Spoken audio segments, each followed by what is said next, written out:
Jehová sea con ustedes, mis hermanos. Dios te bendiga. Vamos a dar inicio y bueno, para esto voy a poner la presentación.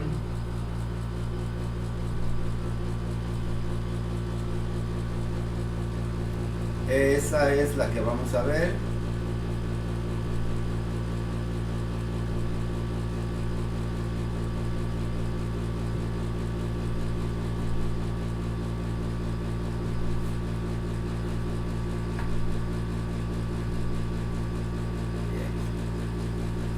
Pueda ver. Bueno, mis hermanos, antes de que continúe, ¿tienen alguna pregunta o algún comentario sobre este estudio que hemos estado realizando?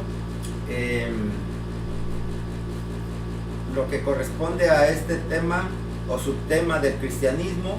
Acuérdense que lo iniciamos desde el viernes pasado. Ya lo habíamos iniciado desde ese tiempo. Lo retomamos este viernes y este domingo. Algo que quieran comentar, que quieran preguntar.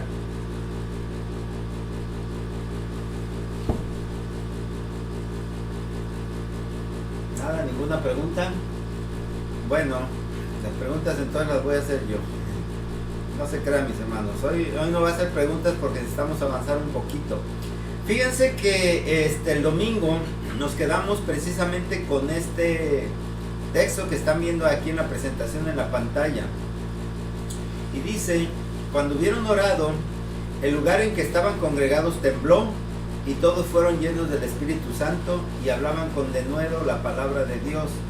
Y la multitud de los que habían creído eran de un corazón y un alma, y ninguno decía ser suyo propio nada de lo que poseía, sino que tenían todas las cosas en común, y con gran poder los apóstoles daban testimonio de la resurrección del Señor Jesús, y abundante gracia era sobre todos ellos. Así que no había entre ellos ningún necesitado, porque todos los que poseían heredades o casas las vendían y traían el precio de lo vendido y lo ponían a los pies de los apóstoles, y se repartía cada uno según sus necesidades. Vemos y entendemos pues entonces que con esto vamos a ver que el cristianismo cuando inició, acuérdense que inició cuando nuestro Señor Jesucristo les dice que se mantengan unidos ahí en los aposentos altos, y los apóstoles con las familias y con alrededor de 120 personas, dice la Biblia, o dice el libro de los Hechos de Lucas, que se dedicaban a orar y a rogar y a estar en súplica. Bien, bueno, ahí permanecieron hasta que recibieron el poder del Espíritu Santo, o el Espíritu Santo en poder. Después vimos cómo esta iglesia creció mediante dos formas más de testimoniar o de proselitar, de hacer o de llevar el evangelio.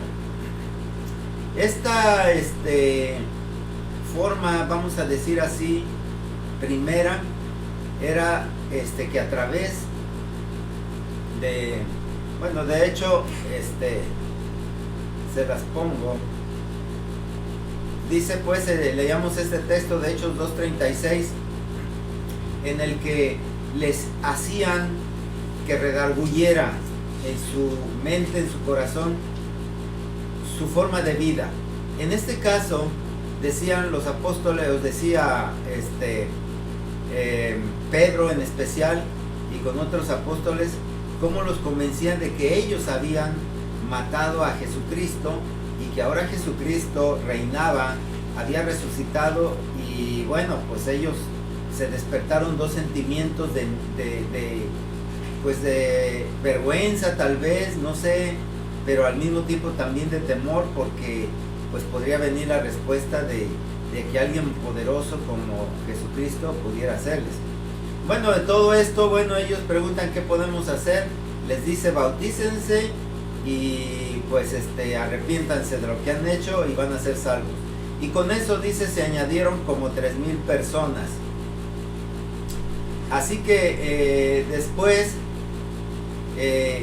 vinieron ellos, siguieron hablando, dando testimonio de tal manera que hasta los metieron a la cárcel. Es decir, empezaron a desafiar las autoridades del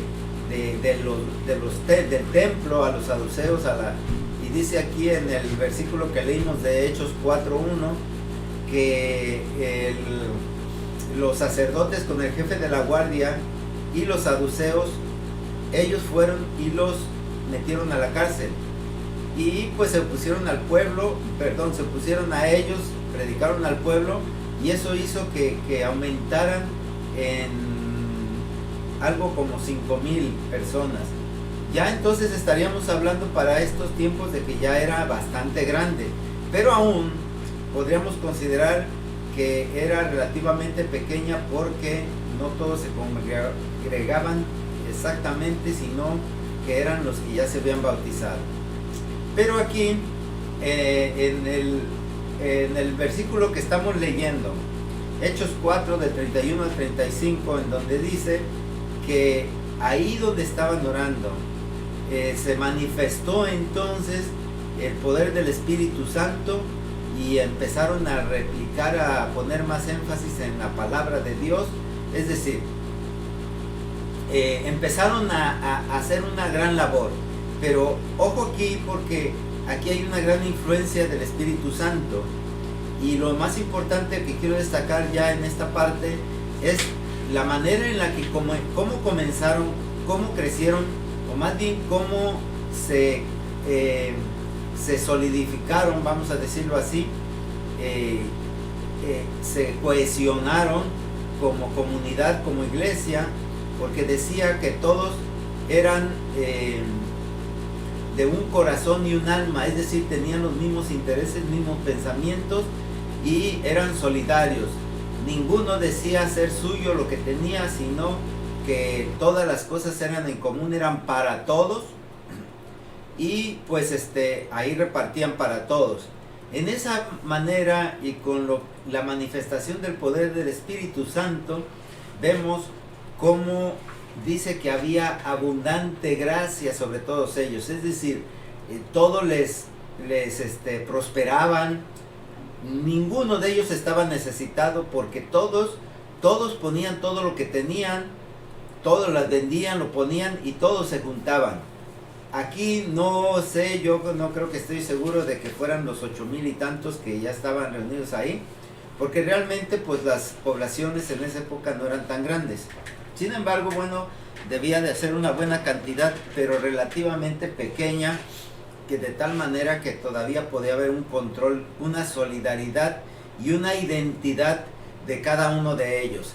Así que esto, yo lo que quiero destacar era que se pueden identificar dos elementos importantes de la formación y crecimiento de una congregación. Esto es, la cantidad y la identidad de cada uno de sus miembros. De tal manera que cuando empieza a crecer la comunidad, obviamente también crecen los problemas. Y además, si hay también diferencias en cuanto a la cultura, nacionalidad, sociedad o formas de vida, estos problemas se multiplican y viene la posibilidad de fracturas y divisiones.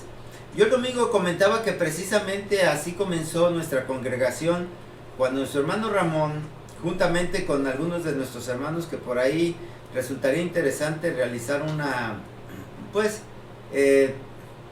vamos a hacer así como una ficha biográfica o algo por el estilo, que nos hable de cómo se creó nuestra congregación, porque como ya lo reiteramos muchas veces o varias veces al tratar este tema, es muy importante tener plenamente identificada o tener plenamente conscientes de nuestra identidad como testigos de Jesús desde el propio nacimiento y la plena convicción de lo que somos. Así que valdría mucho la pena hacer eso.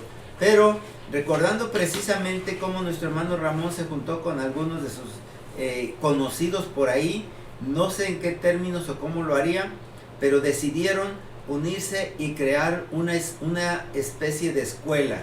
Se llamaba la Escuela de Jerusalén, algo así, y se dedicaban a investigar, a estudiar sobre la Biblia y bueno, así es como nació nuestra congregación, se oficializó y todos los que fueron pioneros en esta congregación, la mayoría eran comerciantes dentro del mercado Hidalgo, me parece, bueno, de ahí de esa zona de mercados de Veracruz y de zonas aledañas.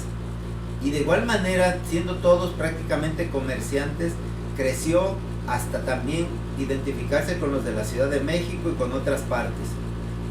Pero bueno, esta iglesia así empezó a crecer y bueno, a mí ya no me tocó ver, pero decían que era bastantes, no cabían en los templos, en los lugares que estaban destinados, sobre todo en Vicente Barrios, de tal manera que se construyó la iglesia de Lindavista y apenas era suficiente. Llegaban de nuestros hermanos cuando eran las fiestas, pues en camiones. Bueno, era algo que pues debió ser muy bonito, muy hermoso. Sin embargo, pues esto vino a deteriorarse, y exactamente como lo decía, cuando algo crece y no se tiene el control, no se tiene la sustentabilidad necesaria, empieza a haber fracturas y divisiones, y esto viene a acabar con todo. Y es lo que vamos a ver ahora, precisamente es lo que sigue. Y vamos a ver aquí, vamos a leer Hechos 5 del 14 al 16. A ver, mi hermana Maribel, ¿quieres leérnoslo?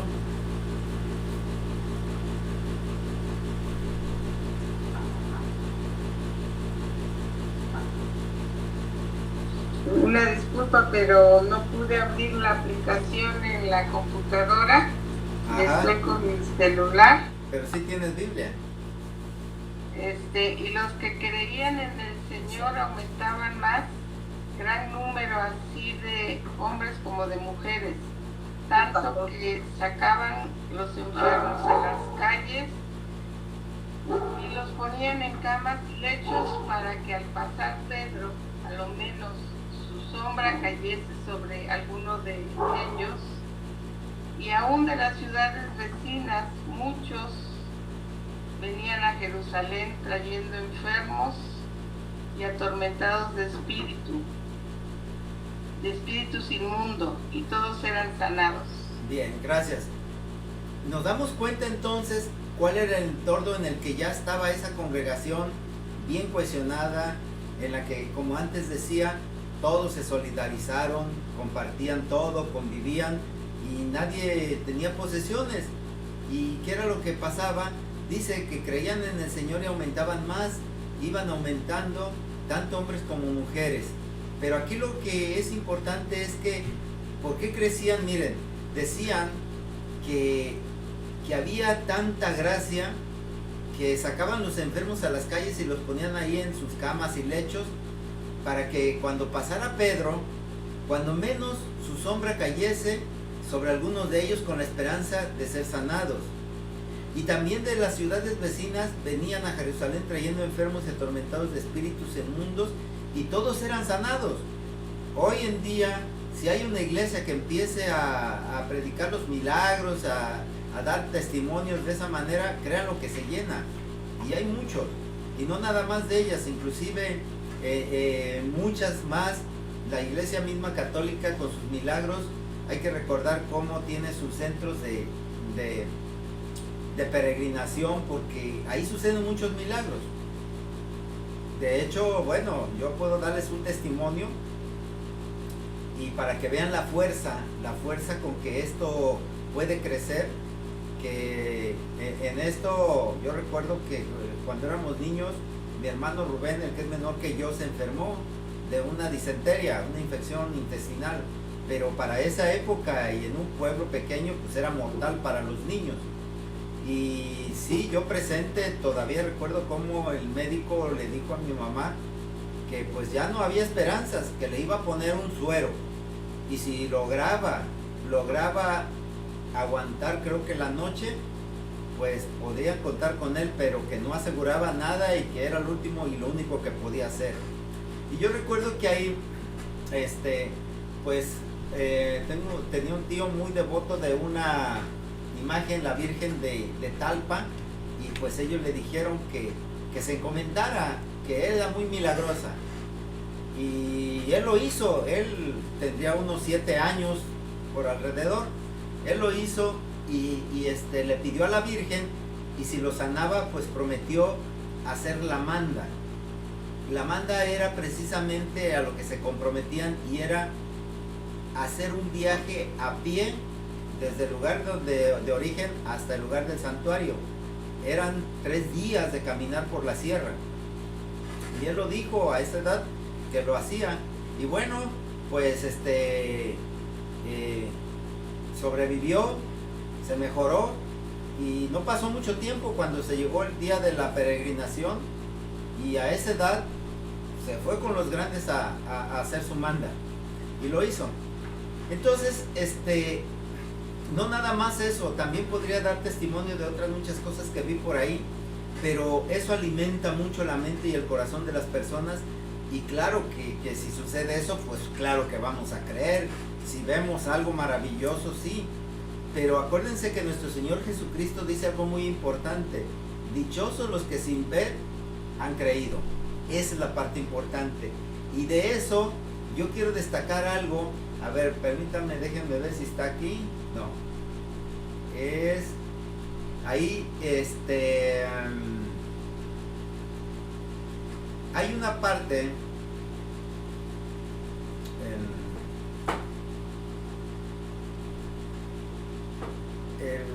en donde relata que, vamos a regresar en la anterior, que cuando estaban ahí, hubo unas personas, un matrimonio, que era Ananías y su mujer Sefira. Esta pareja, pues yo no sé si en su corazón querían presumir o querían dar un testimonio más grande que los otros, y tenían una propiedad que dijeron que la iban a vender y la ofrecían a la comunidad. Y bueno, así lo hicieron, pero cuando ellos la vendieron, pues vieron que era bastante dinero, entonces pues como que se arrepintieron, y Ananías pues se guardó una parte y llevó a Pedro la otra, y le dijo a Pedro que esa era la parte, y Pedro le dice: ¿por qué has pecado? ¿Por qué tientas al Señor? Y entonces pues es castigado a Ananías, y en ese momento se muere, fallece. Y luego llega Sefira y le pregunta a Pedro por la propiedad, y igual manera también le dice que la vendieron en tanto, y le dice Pedro: mira, los jóvenes que vienen acaban de sacar a tu marido muerto, y también te van a sacar a ti. Y dicho y hecho, también la mujer fallece, y bueno, los dos fallecen por tratar de engañar a Pedro. Y les dice: bueno, que no era suyo, ¿por qué tienen que mentir al Señor? ¿Por qué tienen que presumir? Y yo quiero otra vez hacer énfasis sobre un estudio que dio nuestro hermano Saúl, en donde decía las cosas que abomina a Dios, y una de ellas es la soberbia. Y cuando se toman esas actitudes de querer presumir, de que yo sé más que tú, de que yo doy más, de que yo soy esto, no es otra cosa más que la vanidad y la soberbia de la carne que dominan a la mente y el corazón del cristiano. Y lo que es la figura de Jesucristo, de humildad, humilde y manso de corazón, pues desaparece, y es sustituida precisamente por la soberbia y vanidad de Satanás. Entonces es muy importante, porque aquí en Hechos 5:14 vemos cómo la gente se acerca porque tienen milagros. Y claro, ahí, así de esto es importante cómo se da esta situación. Y precisamente aquí vemos este folletito o esta gráfica. Dice: es tiempo de tu milagro, noche de sanidades y milagros. Este es uno de los carteles tantos que por ahí pululan, de congregaciones y de iglesias que precisamente ofrecen este formato, y hoy en día sigue la misma cuestión. Ahora bien, es importante esto, mis hermanos, porque indudablemente que nosotros no estamos también muy lejos de esta situación. Perdón por lo que voy a decir, sé que a algunos, pues no sé si se sentirán aludidos o no les gustará, pero para algunos es lo que han buscado. Y créanlo, a final de cuentas esto lo puedes encontrar en cualquier parte y esto se va como el agua. Hay que recordar cómo nuestro Señor Jesucristo resucitó a Lázaro. ¿Y de qué le sirvió? ¿Cuánto tardó Lázaro vivo? No sé cuánto tiempo, pero se volvió a morir. ¿De qué sirve tal vez alargar un poquito tu vida o tal vez alargar un poquito tu salud si eso lo podemos hacer desde ahora por nosotros mismos? Nosotros mismos tenemos esta tarea. Y créanlo, así como cuando esa pequeña comunidad de cristianos con la fe y con un mismo corazón, una misma mente, recibían esa gracia y el poder del Espíritu Santo para que todo les fuera bien, eso también seguramente habrá con nosotros. Y no quiero caer tampoco en la misma situación en la que vivió Job y sus amigos que lo consolaban y que le criticaron y fueron muy duros al decirle que estaba en esa situación porque él había fallado, porque había pecado, porque indudablemente, y eso se entendería muy fácil de decir que el castigo es para el pecador. ¿No es así, Raquel? ¿No estás de acuerdo que el castigo deberá de ser para el pecador y no para el que se porta bien? ¿O no, Raquel?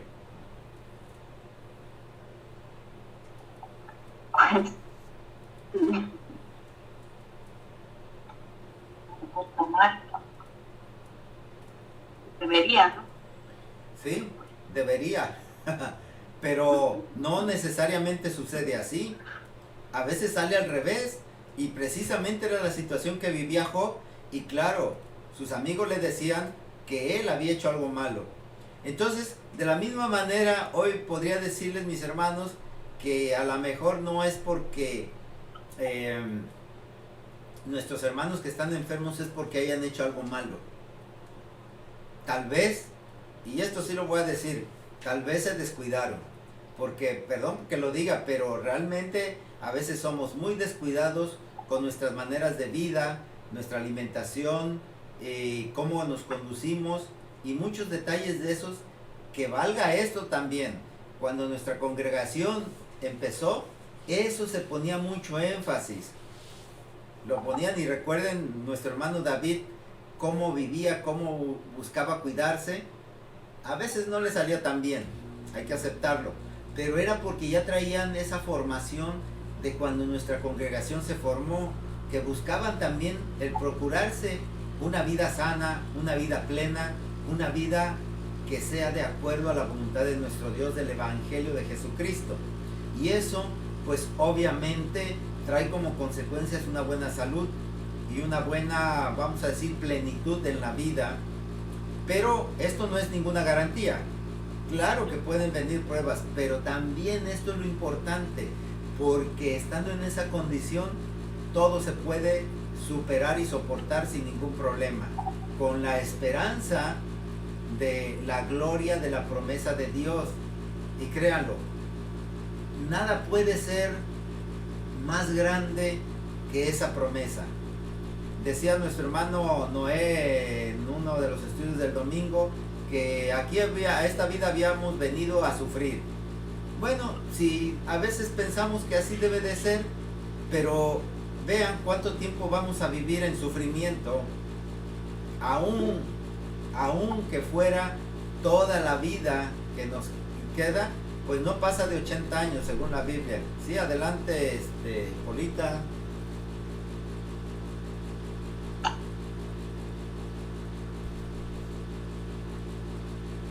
Sí, te escuchamos, Polita. Tienes la mano levantada.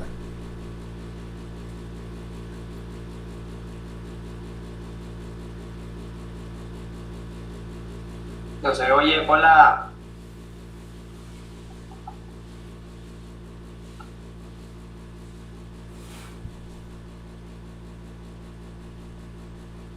Bueno, Parece que tiene problemas con el micro. Bueno, ya que lo resuelva nos comentará. Vamos a continuar. Entonces esta es la situación que se da, mis hermanos, pero vamos a ver también que no solamente eso se da. Vamos a ver esta otra parte. Miren, Antes de empezar a esto, a ver la contraparte, vamos a leer aquí Hechos 5 del 32 al 39. Si alguien lo ve, lo tiene en su pantalla o su Biblia, a ver que nos lo lea, por favor. Lee, Mimi. 32 al 39, hermano. Sí, por favor, de Hechos 5. Sí. Y nosotros somos testigos suyos de estas cosas, y también el Espíritu Santo, el cual ha dado Dios a los que le obedecen. Ellos, oyendo esto, se enfurecían y querían matarlos. Entonces, levantándose en el concilio, un fariseo llamado Gamaliel, doctor de la ley, venerado de todo el pueblo, mandó que sacasen fuera por un momento a los apóstoles. Y luego dijo: varones israelitas, mirad por vosotros lo que vais a hacer respecto a estos hombres, porque antes de estos días se levantó Teudas diciendo que era alguien. A este se unió un número como de 400 hombres, pero él fue muerto, y todos los que le obedecían fueron dispersados y reducidos a nada. Después de este se levantó Judas el Galileo en los días del censo y llevó en pos de sí a mucho pueblo. Pereció también él, y todos los que le obedecían fueron dispersados. Y ahora les digo: apartaos de estos hombres y dejadlos, porque si este consejo o esta obra es de los hombres, se desvanecerán. Mas si es de Dios, no la podréis destruir. No seáis tal vez hallados hinchados contra Dios. Bien, Luchando gracias. contra Dios. Así es, miren, esto es muy interesante, muy importante, porque ya para esta época ya había crecido bastante la iglesia, ya eran muchos, y los apóstoles empezaron a trabajar con mucho ahínco, con mucho fuerza, y dando esos testimonios tan grandes, y pues había mucha gente que creían. Y claro que los sacerdotes, los doctores de la ley, fariseos, etcétera, saduceos, todos estaban molestos y no querían. Entonces ellos, los apóstoles, decían: somos testigos de estas cosas, de todo lo que ellos habían, lo que nuestro Señor Jesucristo había hecho y todo lo que había acontecido. Así que dice que ese espíritu, dice el cual ha dado Dios a los que le obedecen. Es decir, esto mismo era para todos aquellos que quisieran aceptarlo. Dice: ellos, oyendo esto, se enfurecían y querían matarlos. Y bueno, ya reunidos ahí, dice que estaban en un concilio, y se levantó un fariseo llamado Gamaliel. Este era muy famoso dentro de ellos, dice venerado de todo el pueblo, doctor de la ley, supongo que era alguien muy respetable. Entonces les dijo que sacaran a los apóstoles de ahí del concilio donde los estaban juzgando prácticamente. Y entonces dijo estas palabras muy importantes que tenemos que grabarnos muy bien. Les dijo: varones israelitas, mirad por vosotros lo que vais a hacer respecto a estos hombres. Dice: fíjense bien, y esto tal vez él teniendo en cuenta lo que ya habían hecho con nuestro Señor Jesucristo, con Jesús de Nazaret, que lo mataron, y que después se dieron cuenta o estaba dando el testimonio de quién era. Y él les dice: fíjense bien lo que van a hacer, porque es responsabilidad, va a ser responsabilidad de cada uno de nosotros. Y recuenta algo muy importante. Le dicen: miren, hace un tiempo se levantó un tal Teudas diciendo que era alguien, y se unió más o menos, dice, como 400 gentes, pero pues lo mataron, y todos los que se unieron a él se dispersaron y se reducieron a nada. Después de dice que también se levantó Judas el Galileo. Por ahí en los tiempos del censo era cuando nuestro Señor Jesucristo nació. Y bueno, él juntó a mucho pueblo, pero también se murió. Igual pasó con él. Los que estaban con él se fueron dispersados. Entonces dice: ahora les digo, apartaos de estos hombres. Dice: déjenlos en paz, porque si este consejo o esta obra es de los hombres, se desvanecerá. Es decir, si es igual que los anteriores, cuando ellos se mueran, cuando ellos se vayan, se va a acabar, se va a desaparecer todo. Pero dice, si es de Dios, no se podrá destruir. Así que dice, tengamos cuidado, no sea que en realidad estemos peleando contra Dios. ¿Qué quiere decir esto a veces, mis hermanos? Bueno, que cuando la obra realmente es una obra auténtica, esta va a permanecer independientemente de quién esté al frente. Ya no hay si está fulano, sutano, mengano. Hoy en día hay muchos líderes carismáticos que arrastran muchísima gente. Ejemplo, está el de la Luz del Mundo, que está acusado de delitos graves contra sus propias gentes y está en la cárcel. Pero la gente lo sigue, siguen con él. Sin embargo, bueno, pues yo no creo que salga. Por los delitos que le están configurando, no creo que salga. Y a final de cuentas, pues tal vez llegue otro y también convenza gente y siga. Y mientras haya quien pueda liderarlos, van a permanecer. Pero cuando no tengan un líder, van a desaparecer porque no tienen la convicción personal. Es decir, están siguiendo a una persona, una figura. Que es exactamente lo que pasó en el Sinaí. Dios les dio la oportunidad de que ellos se definieran en su propia convicción como seguidores de Dios. Pero ellos querían ver algo, aunque sea ese monigote o esa figura de becerro y de oro, bueno, pues de oro cuando menos para que fuera llamativa. Aquí también imagínense la reverencia que tendrían con Pedro, si él nada más pasaba y el que tenía cáncer se curaba, y el que estaba tullido se levantaba, o el que estaba ciego veía, pues claro que lo iban a venerar, claro que lo iban a... De hecho, un poquito más adelante vamos a ver cómo los trataron. ¿Esa gente ustedes creen que va a poder soportar las pruebas como las soportó Job? Y que a veces vamos a tener que soportarlas, vamos a tener que pasarlas, invariablemente. No, esta vida no es, como decían uno, no es miel en hojuelas. Esta vida es justa y cruel. Y cruel porque es justa precisamente. Ojalá fuera misericordiosa y en los tiempos de tribulación todo fuera bonito. Pero no. El tiempo de calor es calor y el frío es frío y no hay mediación. Es implacable. Así que nos puede tocar y si no tenemos esa fortaleza no vamos a soportar. Entonces esto que les dice es muy importante porque precisamente esa integración debe de nacer no tal vez de la plenitud o de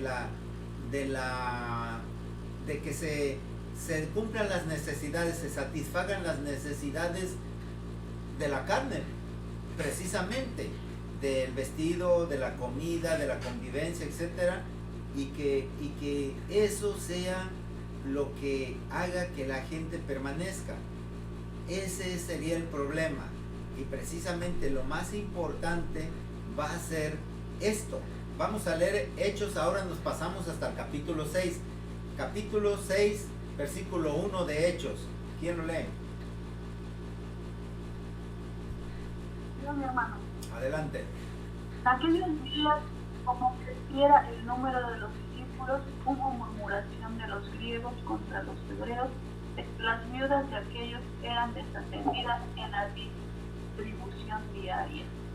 Ya ven en qué terminaron. No ha pasado mucho tiempo. Está relatado dentro del mismo libro de los Hechos. Ya cuando crecieron más, empezaron los problemas. Murmuración de los griegos contra los hebreos. Y decían que las viudas de aquellos eran desatendidas en la distribución diaria. Ya había desavenencias. Ya se fijaban. ¿Se acuerdan lo que les decía del ejemplo de cómo repartir un pastel entre dos personas? Para que sea justo, porque siempre va a haber la sospecha de que a ti te dan más o de que recibes más, de que a ti te va mejor y a mí no me va tan bien. Entonces siempre va a ser muy complicado que en esta vida encontremos esa equidad. no la vamos a encontrar. No vamos a buscar, no vamos a encontrar el equilibrio si nosotros no lo generamos y no lo compensamos de alguna manera. De tal forma que algo que pasa muy curioso, miren, esto quiere decir que ya empezaba a haber envidias. Y ellos decían que pues claro, como los apóstoles eran hebreos, pues claro que favorecían a las viudas de los hebreos. Pero de algunos griegos que se anexaron, que siguieron, que los convencieron, que estaban ahí, y veían que a sus mujeres o a sus familias, pues la ración era un poquito más pequeña, o que a lo mejor ellos ponían más y recibían menos. Y claro que eso no es justo, ¿no lo creen? ¿O crees, Rocío, que no hay problema cuando eso sucede?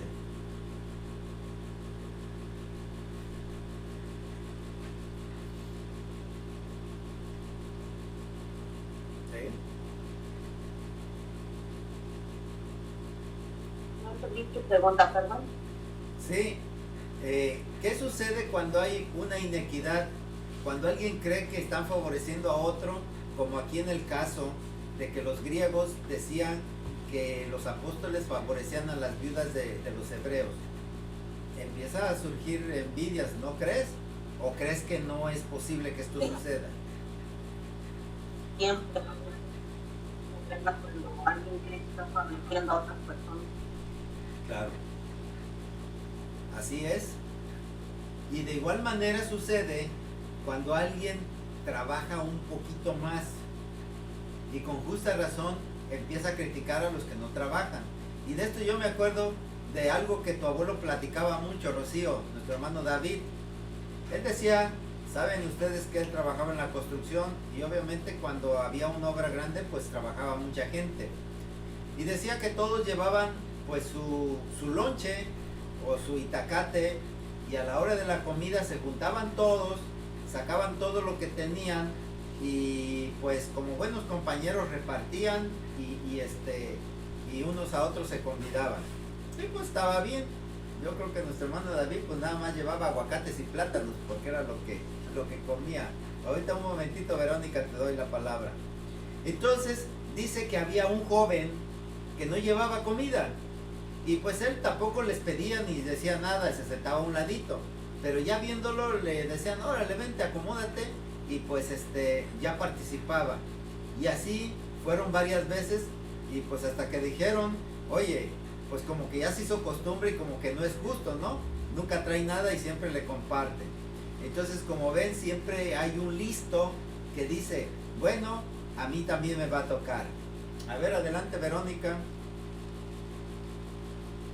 Pues sí, hermano Ramón, no digo Jaime. Bueno, yo pienso que a veces, pues, en hechos aprendemos mucho de la palabra de Jesús de Nazaret, pero pues hay otras partes de la Biblia, como le decía en otra ocasión, que Génesis o bueno, del Antiguo Testamento que yo estoy leyendo en este momento. Entonces, pues, ahorita, así hablando de hechos, pues, no tengo mucha práctica porque, pues, estoy leyendo del Antiguo Testamento, pero pues Jesús fue una persona que pues nos honró a todos y pues sí, o sea, ya cuando me toque leer a mí de los hechos, pues ya les platicaré más, pero pues yo he visto películas y pues a todos nos honró Dios con su muerte, o sea, ahí ganamos todos, o sea, ahí no fue algo de que alguien se iba a pasar de listo, o sea, ahí pues los únicos que se pasaron de listo pues fueron los que lo mataron, pero ellos se dieron cuenta que fue el Hijo de Dios. Entonces pues ahí ya, o sea, yo soy la lista porque ya salí ganando porque ya pasó todo lo de Jesús, o sea, los que les tocaron pues ellos sí lo vieron, pero pues yo no vi a Jesús, entonces ahí soy más lista que todos porque yo no lo he visto a Jesús y yo creo. Entonces pues ahorita, por ejemplo, como yo tengo mi canal de YouTube, hay gente que me sigue, pero pues porque hago buenas recetas también, pero pues espero nunca haga una mala porque pues sí se van a ir muchos. Eso es todo. Sí, tienes razón. Sin embargo, bueno, lo importante de aquí, mira, es muy importante lo que estás diciendo, pero quiero que entiendas algo, Verónica. Este tema que estamos viendo es para entender cómo es que el cristianismo se ha formado. Y somos parte del cristianismo, si no estuviéramos estudiando otra religión, ¿no? Si fuéramos de otra religión. Pero esto es para que lo entendamos claramente y sobre todo para que de manera personal cada uno pueda entenderse a sí mismo y hallar su propia vocación. Y puede decidir libremente si quiere continuar o no, si le parece que es o no, es totalmente libre. No le va a caer un rayo, no va a venir un ángel, no le va a pasar lo que a Zefira y a Ananías, no le va a pasar, se los aseguro. Pero eso no quiere decir, o sea, las consecuencias no se van a ver en esta vida ni en este mundo. Las consecuencias ni siquiera sabemos cuáles van a ser, porque eso, como decía al principio de este tema, está reservado para Dios. Él se lo reservó y nadie, ni siquiera el Señor Jesucristo lo podía saber qué iba a pasar. Y así se los hizo saber a sus discípulos.